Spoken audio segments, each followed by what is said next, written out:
Paz seja contigo, querido. Amém. Abra a tua Bíblia comigo, por favor. Vai lá em Apocalipse, vem voltando ali, você vai achar a primeira carta de Pedro. Vamos deixar ali abertinho no capítulo 2. Estamos aí prestes a entrar na nossa nova casa.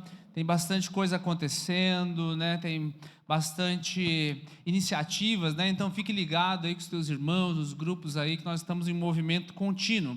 E uma das coisas que eu estava pensando, já além da nossa mudança, toda a logística que ela define, é o que é que nós deveríamos falar como igreja, qual é a mensagem que nós queremos transmitir assim que nós entrarmos nesse novo local, né? Aconteceu alguma coisa aqui com o som aqui. Assim que nós entrarmos nesse nosso novo local, nós vamos entrar em uma série de mensagens centrada em 1 Pedro.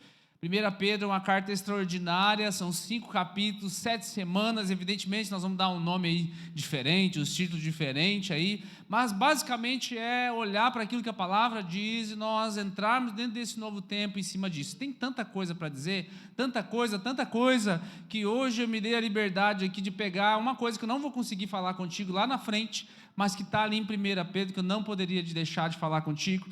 Tem tanta preciosidade aqui, mas segundo capítulo dessa primeira carta, eu quero ler contigo os 10 primeiros versículos, para daí depois nós entrarmos no texto propriamente dito, né? Diz assim, portanto, abandonem toda a maldade, todo engano, hipocrisia e inveja, bem como todo tipo de maledicência. Como crianças recém-nascidas, desejem o genuíno leite espiritual, para que por ele lhe seja dado o crescimento para a salvação, se é que vocês já têm a experiência de que o Senhor é bondoso. Chegando-se a ele, a pedra que vive, rejeitada assim pelos homens, mas para com Deus eleita e preciosa. Também vocês, como pedras que vivem, são edificados casa espiritual para serem sacerdócio santo, a fim de oferecerem sacrifícios espirituais agradáveis a Deus por meio de Jesus Cristo. Pois isso está na Escritura: eis que ponho em Sião uma pedra angular, eleita e preciosa, e quem nela crer não será envergonhado. Portanto, para vocês, os que creem, esta pedra é preciosa.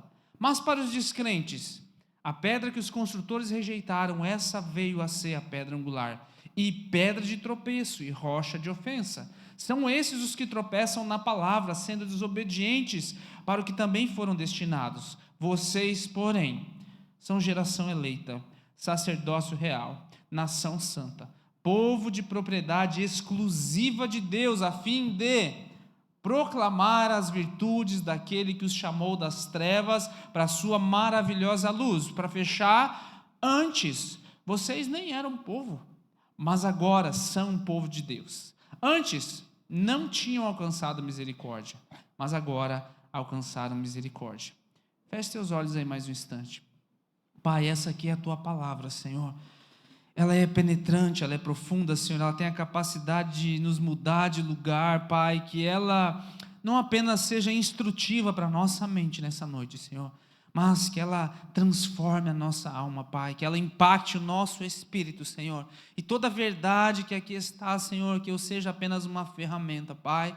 Que a tua palavra, Senhor, assim como venha do céu, Senhor, ela sofra a menor interferência humana possível, para que chegue, Senhor, pura ao coração dos teus filhos, Senhor, e gere frutos que permaneçam em nome de Jesus. Você pode dizer amém?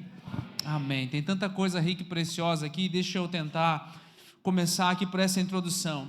Pedro, ele apresenta, através de várias metáforas, algumas ênfases aqui. Antes de eu entrar nos pontos propriamente dito no texto, eu preciso que você preste atenção nisso. Cada metáfora que ele usa aqui está no plural. Cada metáfora que ele usa aqui tem um sentido de pertencimento, e se eu não entender isso aqui, eu não entendo todo o resto. Quando ele fala assim, ele usa muitas imagens bíblicas a respeito da igreja. A primeira imagem que ele usa é de bebês. Bebê não vive sozinho. Bebê precisa de uma família, bebê precisa de cuidado. Ele usa essa metáfora para você desejar como um bebê. Segunda metáfora que ele usa aqui, ele chama de pedras vivas. A ideia é de pedras em um templo. Você não consegue ser um templo sendo uma pedra sozinha. Mais uma vez, ele não está falando isso aqui. Isso não se destina a você como uma pessoa singular, é dentro de um coletivo. Terceira metáfora que ele usa, sacerdotes. Sacerdote, ele precisa de outros para conseguir executar a função. Você não vai permanecer ou não vai conseguir fazer nada do que Deus te pede para fazer, se você não entender qual é o teu papel dentro da coletividade. Quarta metáfora que ele usa aqui, ele fala que você é uma nação são cidadãos, você não consegue ser cidadão de uma nação sozinho, faz parte de um todo, ou seja, existe uma distinção fundamental entre pertencer à igreja. E ele fala, além de tudo, aqui nós vemos no verso 7, e daqui por diante, que nós somos crentes, mas também existem aqueles que são descrentes, ou seja, ele estabelece uma distinção espiritual entre quem crê e quem não crê. E em cima disso tudo se eu pertenço a Cristo, eu não posso pertencer ao mundo, é o que ele diz aqui. E a minha identidade, ela está firmada em quem ele me tornou, não em quem eu era, enfim. A ideia de que o mundo não precisa da tua melhor versão, o mundo precisa da nova criatura que Deus faz em você. A minha melhor versão não vai te fazer tão bem quanto a nova criatura que Deus faz em mim. Quando está entendendo isso, amém? E aqui entra uma fé que eu chamo aqui de ilusionista. Aquilo que você já ouviu em muitos lugares, assim, o que importa é o quê? Deus e eu, ou eu e Deus. Eu separei aqui algumas frases, antes de a gente entrar aqui versículo a versículo.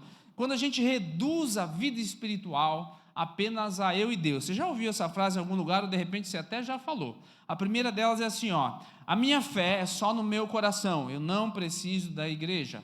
Afirmar isso aqui significa não querer comunhão com o corpo, e eu esqueço que a palavra, ela me orienta, eu não deixar de congregar, como já era o costume de alguns. Uma segunda frase que a gente ouve muito, adora a Deus do meu jeito, em casa, e aqui entra, só assistindo, enfim. Eu uso a comodidade como uma desculpa. Para quê? Para eu não viver a fé em comunidade. É do meu jeito, é do jeito que eu quero. E aí a fé faz o quê? Ela se torna um consumo. Você escolhe o que você faz, independente do que a igreja está vivendo. Terceira frase, presta atenção.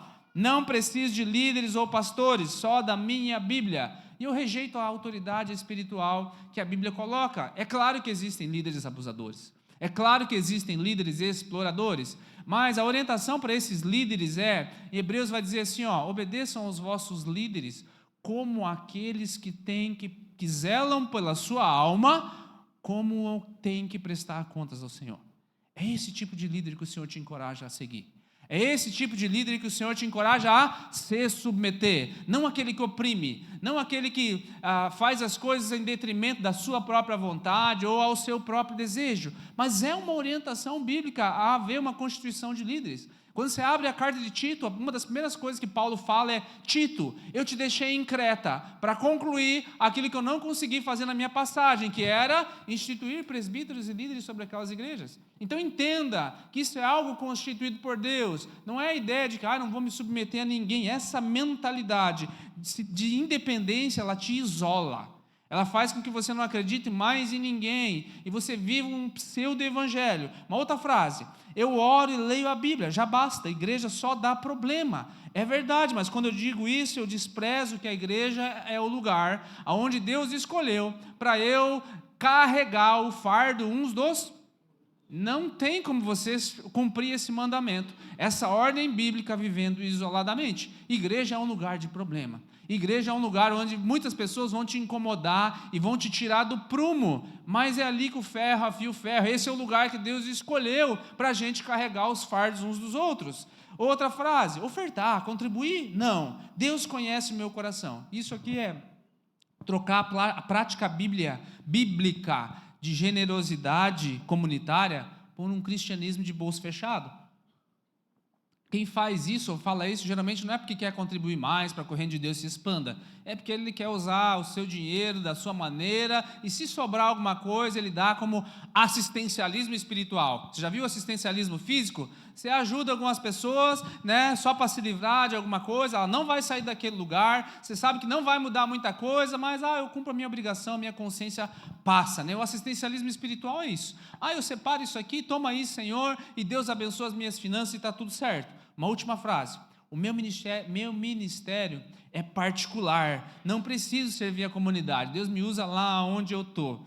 E aí eu justifico não se envolver no serviço coletivo, quando a Bíblia ensina que os dons são para servir a igreja. Quando Deus derrama dons, é para servir a igreja. Sim, Deus vai te usar no teu trabalho, Deus vai te usar em muitos lugares, mas a ideia é que você esteja conectado a um corpo e servindo em primeiro lugar aquela comunidade de pessoas que Deus colocou. Ele fala para você que aquilo ali é uma extensão da tua família. Quantos estão entendendo isso? Amém?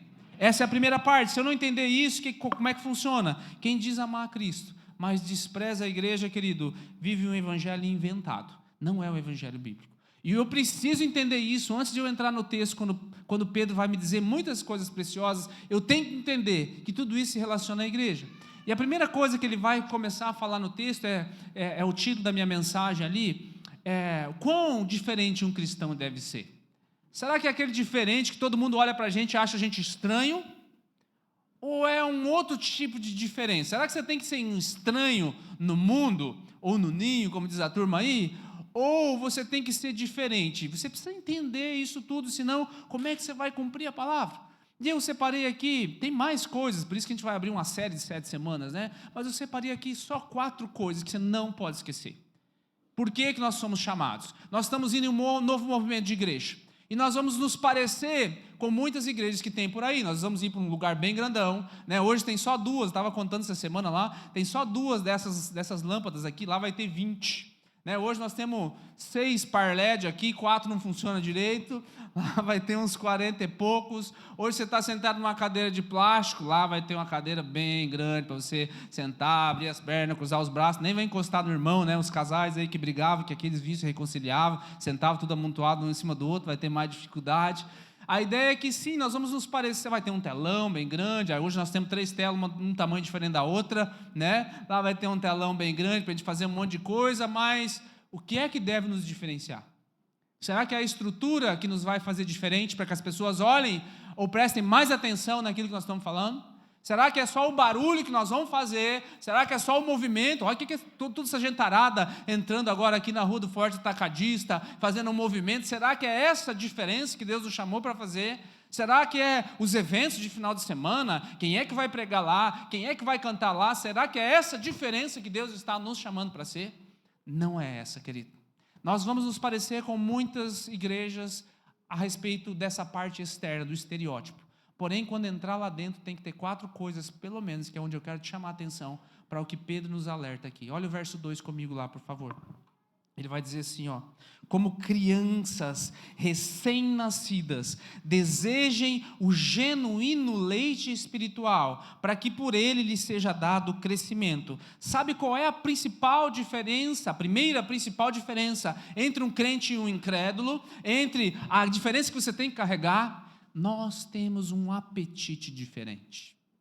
Quando ele fala assim, ó, como uma criança deseja o leite, ou a criança recém-nascida, ela só toma leite.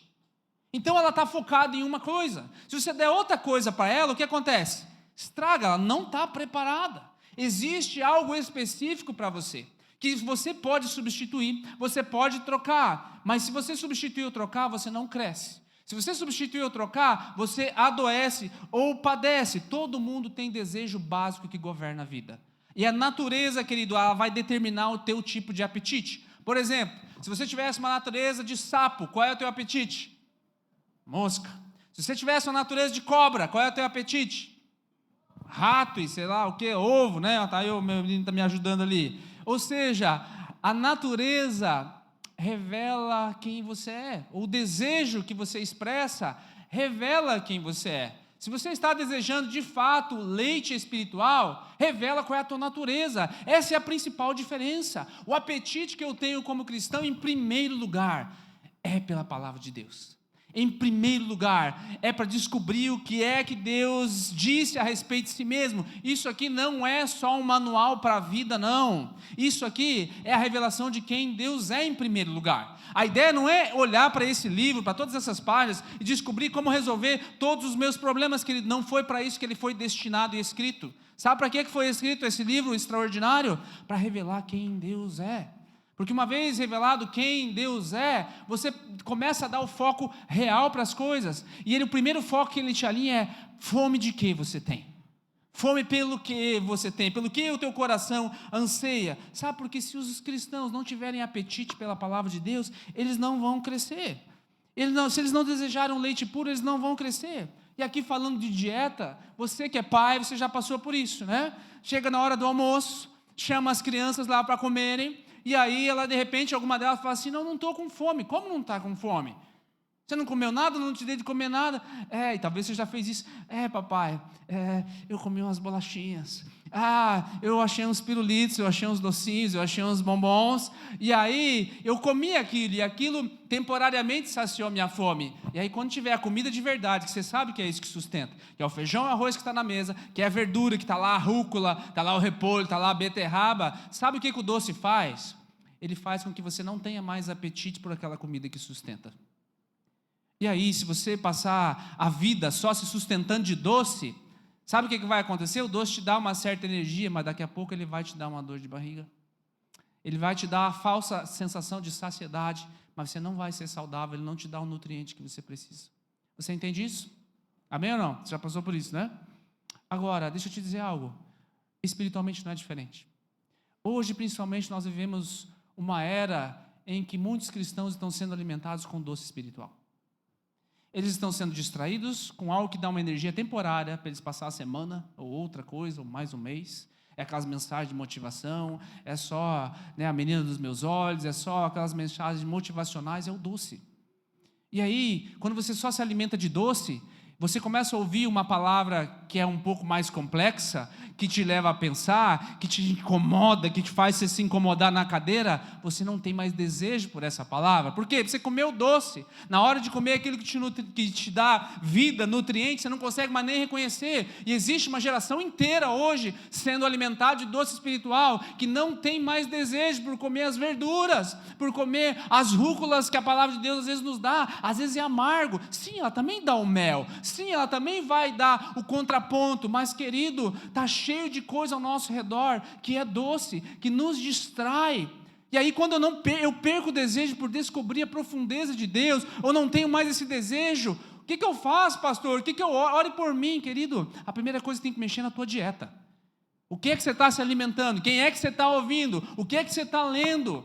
Porque se isso não te leva a ter mais amor pela palavra, se isso que você está ouvindo, se isso que você está bebendo não te leva a desejar estar mais próximo do Senhor de verdade, por derramar assim horas, tempo olhando quem Ele é, primeiro Ele se revela através da palavra dEle, depois das outras coisas, foi assim que Ele determinou, existe alguma coisa errada na minha dieta, eu não estou percebendo. E a primeira coisa que vai fazer você se consertar é o quê? Substituir. Não é assim que funciona na vida, na dieta normal? Primeira coisa que eles vão te orientar, tem muito açúcar aí nesse corpinho, você vai passar por uma desintoxicação. E quem já passou por desintoxicação de doce sabe o que acontece. Um dos primeiros sintomas quando você corta o açúcar, o que é? Dor de cabeça, meu Deus, dá aqueles picos de glicemia, que vontade de comer, que vontade de comer. Quando você começar a tirar os doces espirituais, é assim que você vai se sentir. Eu queria ouvir aquela mensagenzinha de novo. Eu queria aquelas coisinhas, que amansa a minha cabeça. Meu lindo para cá. Isso e aquilo. Sabe, eu queria só esse tipo de coisa, só esse tipo de coisa. E quando você não ouve mais, parece que vai te dando uma inquietação, uma dor de cabeça. Você precisa se desintoxicar. Sabe, você precisa ouvir uma mensagem que faça você sair daqui incomodado, no bom sentido, evidentemente, Não é pelo escândalo, mas é pelo confronto da palavra. E mesmo sem sentir nenhum tremor nas mãos, nenhum brilho nos olhos e tal, você sabe assim, que culto poderoso, que palavra poderosa. Não é porque os teus olhos encheram de lágrimas, ou porque o teu coração sentiu aquele calorzinho, estou me sentindo abraçado pelo Senhor. Sabe, às vezes o Senhor precisa chacoalhar a gente, querido. Isso é a palavra, isso é o mover. Às vezes o Senhor precisa olhar e falar assim, querido, vamos melhorar esse apetite. A primeira coisa que você tem que fazer é, como criança recém-nascida, desejar o leite genuíno da palavra, para que você possa crescer. Quantos estão entendendo? Amém? Meu amado, tem tanta coisa aqui, mas a gente vai ter 7 semanas para falar sobre isso daí, Então se livre dos doces aí e comece a colocar uma dieta boa. Segunda coisa, olha o verso 4 lá comigo, por favor.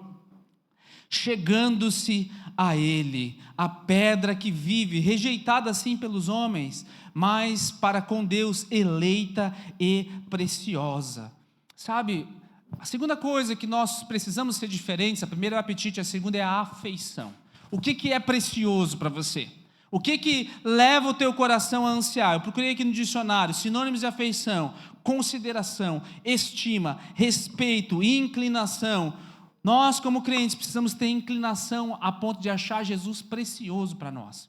Se você ler o primeiro capítulo de Pedro e ler o capítulo 2, você vai achar 4 vezes essa expressão aqui, ó. No verso 7, nós lemos aqui que a pedra é preciosa. No primeiro capítulo, verso 19, vai dizer que o sangue é precioso. Vai dizer lá no verso 7 que a fé é preciosa, e baseado nisso ele vai falar que as promessas que ele tem para nós é preciosa. O que é que faz o teu coração ter afeto? Sabe, isso define as tuas prioridades. Deixa eu trazer um exemplo que talvez você se lembre, principalmente você que é casado. Você lembra quando você era adolescente, quando você era mais jovenzinho? O que você pensava? Vamos jogar bola, vamos sair com os amigos, e a nossa turma, e é só nós, deixa as meninas para lá, vamos ficar só na nossa turma. E aí, de repente, um dos amigos, ou você mesmo foi esse, achou aquela bela, né? Achou aquela garota extraordinária. Qual é uma das primeiras coisas que você deixa de fazer? Deixa de jogar bola, deixa de sair com os amigos. Por quê? Porque agora você tem uma preciosa para agradar. Agora, olha, ganhou ponto agora, hein, Gili? Ganhou ponto, né? Ai, agora você tem uma preciosa, e quando você tem algo mais precioso, você deixa de fazer determinadas coisas, não porque é errado, você entende? Mas porque eu tenho algo mais precioso. Um dos axiomas que a gente usa aqui é que o culto é inegociável. Sabe, a ideia de que as pessoas não olhem para você e falem assim: nossa, você é um crente, você não vai no lugar, você está abrindo mão de ficar em casa, de ficar assistindo filme, fazendo outras coisas, para ir no culto. Sabe, a tua resposta não é: ai meu Deus, é que eu tenho que cumprir meu ato religioso. A minha resposta tem que ser assim: ó, eu tenho algo precioso para fazer. O dia que você encontrar, igual, né, quando você encontrou tua namorada, tua esposa, o dia que você encontrar, você vai me entender porque eu não quero mais jogar bola. Você vai me entender porque eu não tenho mais prazer em sentar numa mesa de bar e encher a cara. Você vai me entender porque esse tipo de conversa agora não mexe mais tanto com o meu coração. O dia que você perceber e encontrar essa preciosidade que eu encontrei, sabe? Quando a gente fala sobre isso, querido, isso é um despertar de desejo nas pessoas, não uma estranheza. A ideia de que nosso afeto é diferente das pessoas lá de fora. O afeto delas está girando em torno de outras coisas. E a palavra fala que muitas vezes nós vamos ser rejeitados pelo mundo, mas aquilo que o mundo rejeita, Deus tem como precioso. Sabe, nós entendemos que muitas vezes nós vamos passar por situações difíceis. Jesus vai falar, né? No mundo tereis, mas tem de bom ânimo, eu venci o mundo. A ideia de que eu vou passar por algumas situações, sim, mas Cristo é precioso também. Então, se Cristo é precioso também, as provas que eu estou passando também são preciosas. E a palavra me dizer que as provas, elas produzem em mim uma fé diferenciada. Então, essa fé se torna preciosa. Você está entendendo isso, querido? É uma cadeia de coisas. Então nós entendemos que nós temos um apetite diferente, nós temos uma afeição diferente. E a terceira coisa, olha lá o verso 5 comigo.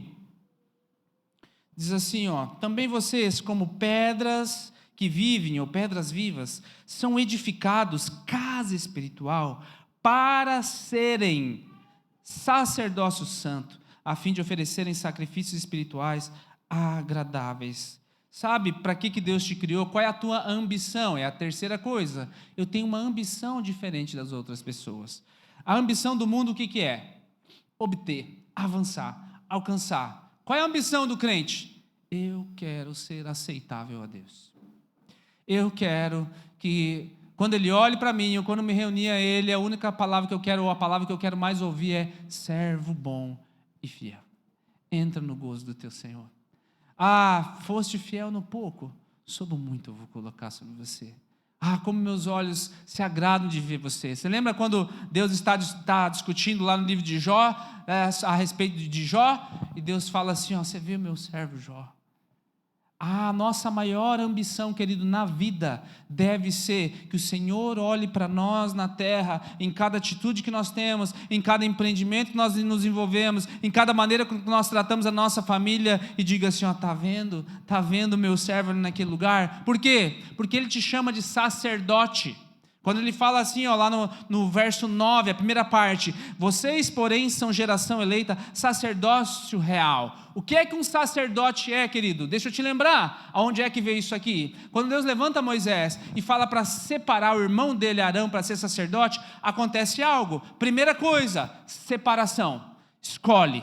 Um sacerdote, em primeiro lugar, ele é escolhido, ele é separado. Segunda coisa que ele faz com Arão, com o sacerdote: vamos lá te purificar. É uma purificação diferente. Depois que passa por essa purificação diferente, vem aqui, Arão, eu tenho mais uma terceira coisa, que é, você vai receber aqui uma veste diferente. Para que isso tudo? Para você se distinguir das pessoas e se achar melhor? Não, porque agora você vai ter um acesso diferente à presença de Deus. Entende que naquela época eles tinham um sacerdócio, e o sacerdote entrava na presença de Deus, diante da arca da aliança, era o acesso que ele tinha, mas para ter acesso tinha que ser escolhido, ele tinha que ser purificado, ele tinha que receber uma nova veste, para daí ter o acesso. Eles tinham um sacerdócio. Agora a palavra fala que nós somos o sacerdócio. Você entende que não sou só eu, pastor? É um sacerdócio universal. Todos nós fomos escolhidos. Todos nós fomos purificados pelo sangue de Jesus. Todos nós recebemos uma nova veste, que é a justificação a respeito daquilo que a gente vai fazer. Para quê, querido? Porque nós temos um acesso diferente à presença de Deus. Você pode dar uma glória a Deus? Ah, meu amado, essa é a palavra. Isso que eu estou te dando é verdura, entende?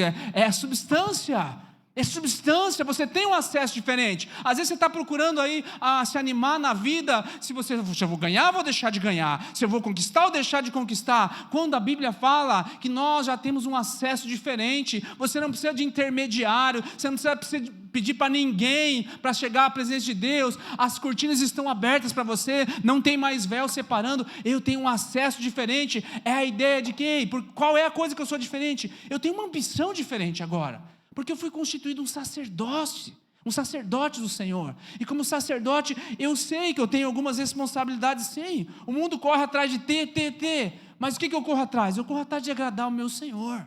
Eu corro atrás de abrir mão das coisas, se necessário, pelo meu Senhor. Você sabe que Hebreus vai ter uma passagem muito pesada para você olhar. Ele vai dar uma relação de desastres que aconteceram com as pessoas, que se a gente colocasse hoje, o mundo ia enxergar como pessoas que tiveram uma vida ruim.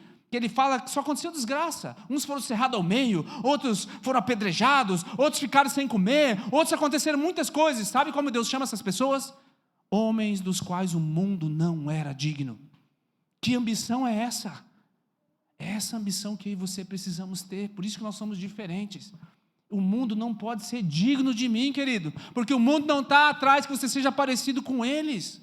A ideia não é você ser um ser estranho, não é o estereótipo só da roupa, não é o estereótipo do corte de cabelo ou das frases teológicas, não é esse estereótipo. É o estereótipo do apetite. É o estereótipo da afeição, ou melhor, não é estereótipo. Qual é o contrário de estereótipo? O contrário de estereótipo. De apetite, afeição e da ambição. Eu quero ser aceitável ao Senhor. Eu quero agradar ao meu Senhor. E aí você sai para fazer isso aí aonde? Lá no teu negócio. Quando você entrar no teu escritório de manhã, quando você abrir a casa do teu apartamento, quando você sair para ir para a escola, a primeira coisa que você entra dentro de uma sala de aula não é só para aprender geografia, português ou outra coisa. Eu quero ser agradável ao Senhor. Quando você sai você vai para a padaria, você vai para o mercado, você entra dentro de um carro no trânsito, eu quero ser agradável ao Senhor, essa é a minha ambição em todo o tempo. Por isso que eu preciso agora, como sacerdote, fazer um altar em todos os ambientes em que Deus me colocou. Deus te deu uma família? Amém? Seja o sacerdote naquele lugar. Aqui não é só para homem, querida, é sacerdócio universal. Ser o sacerdote é exaltar o Senhor naquele lugar, deixar o lugar do Senhor devido, deixar a responsabilidade que é devida, deixar os afazeres que é devido ao Senhor. Você tem um negócio, você tem um emprego, você é um sacerdote naquele lugar, você representa o Deus Altíssimo, sabe? Tudo que reflita a glória de Deus. E o último, olha a segunda parte do verso 9. Primeira parte, vocês são geração eleita, sacerdócio real, nação santa agora. Povo de propriedade exclusiva de Deus. Qual é a coisa que você é diferente? Nós temos uma aliança diferente. O mundo tem aliança com muitas coisas, mas nós temos uma aliança diferente. Nós somos propriedade exclusiva de Deus. Significa que é uma propriedade particular.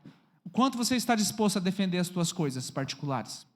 Teu carro, se alguém vier meter a mão no teu carro, você não vai sair de lá. O que você está fazendo aí? O que está acontecendo aí? Se alguém quiser entrar na tua casa, você não vai sair de lá, enfrentar quem é que tiver que for lá. Você tem um terreno, estão invadindo o teu terreno, você não vai lá, ei, o que estão fazendo aí? Isso aqui tem dono, porque é propriedade minha, exclusiva minha. Se alguém quiser mexer com os teus filhos, o que você vai fazer? Olha o que a palavra diz, querido, nós somos propriedade exclusiva do Senhor. Você acha que nós, que somos ignorantes, ainda temos esse pensamento de proteção e de cuidar? Você acha que Deus não olha assim para você? E a ideia aqui é: por que teme tanto o teu coração a respeito das coisas do amanhã? Por que te inquieta tanto o teu coração se você vai conseguir dar conta de tudo que está nas tuas mãos? Querido, a partir do momento que você entende que essa é a diferença, essa é a preocupação do mundo, eles estão desesperados se o governo vai mudar ou não vai mudar. Eles estão perdendo a cabeça, os cabelos e as muitas noites de sono, se o nosso país vai ter uma solução diferente, se o Alexandre de Moraes vai cair ou não vai. Claro que nós, como bons cidadãos, nós temos a nossa parte, eu já vou terminar em cima disso, mas nós temos uma aliança diferente. Se o mundo cair ao meu redor, eu já li esse salmo para você aqui, 1000 caem ao meu lado, 10.000 à minha direita, o que acontece comigo? Há a peste, a mortandade que anda na escuridão e a peste que assola ao meio-dia. O que acontece comigo? Não temerei. Por quê? O Salmo 23. Preparas uma mesa para mim aonde? Na presença de quem? No ambiente hostil dos meus inimigos. Deus prepara uma mesa para mim no ambiente hostil. E Ele unge a minha cabeça. A ideia de você é separado num ambiente hostil. Ei, não teme. Eu estou com você, você é propriedade exclusiva minha. O mundo, querido, não está esperando que você seja igual a eles. O mundo está desesperado que nós sejamos diferentes. Como eu falei, diferente não significa ser estranho. Estranheza repele. Diferente gera curiosidade. Por que ele não está desesperado quando todo mundo está? Por que ele não tem esse linguajar chulo como todo mundo tem? Por que ele ainda persiste em meio a muitas situações quando todo mundo está desistindo? Sim, nós temos uma obrigação a cumprir em muitas situações. Quando ele fala que nós somos uma nação santa, significa que nós temos uma cidadania diferente. Qual é a primária? Nossa cidadania primária é celestial, não é terrestre. Nós obedecemos a lei dos homens. Pedro vai falar sobre isso, eu vou entrar em detalhes quando eu for abrir essa série aqui. Mas em primeiro lugar nós obedecemos a Deus. Eu gosto, amo o Brasil, me considero um patriota e tudo mais. Mas o dia que chegar lá um presidente ou um supremo ministro do Tribunal Federal, falar qualquer coisa que é contra a palavra, eu preciso me posicionar. Deixa eu só abrir um parênteses aqui. Há muitas polêmicas acontecendo no nosso país nessa semana e nesse ano, né? Essa semana a polêmica foi do pastor Silas Malafaia. Não deu um bom testemunho em algumas áreas lá, mas não é nisso que você tem que se ater. Você não deve olhar para o homem mesmo, ele tem falhas, muitas falhas. Como eu tenho, como você tem muitas falhas, mas uma coisa nós não podemos negar. No momento em que é necessário se posicionar a respeito das leis de Deus, não interessa a motivação dele, ele tem se posicionado. Eu não sou advogado dele, ele não me pediu para fazer nada, mas tem a ver com a palavra. Quando eu preciso ser um bom cidadão e respeitar as leis, nós assim o fazemos e somos patriotas. Mas quando o mundo nos confronta, querido, essa é a nossa diferença. Sim, eu às vezes não gosto do jeito que ele fala, o tom que ele fala, as palavras que ele usa, está tudo certo. Mas eu não posso me esquecer que, em primeiro lugar, eu preciso me inspirar em um posicionamento. E esse posicionamento cabe a nós. Nós não estamos com o nosso passaporte em risco ainda, não estamos com a nossa liberdade de expressão ainda, mas se nós não nos posicionarmos em determinados momentos, nós podemos assim o ter. Se o Senhor permitir, nós vamos continuar perseverando como? Com a palavra de Deus. Porque o que nós mais queremos que aconteça? Que o mundo olhe para nós, ou que o Senhor olhe para nós e diga assim: homens e mulheres dos quais o mundo não era digno. Se coloque em pé um instante.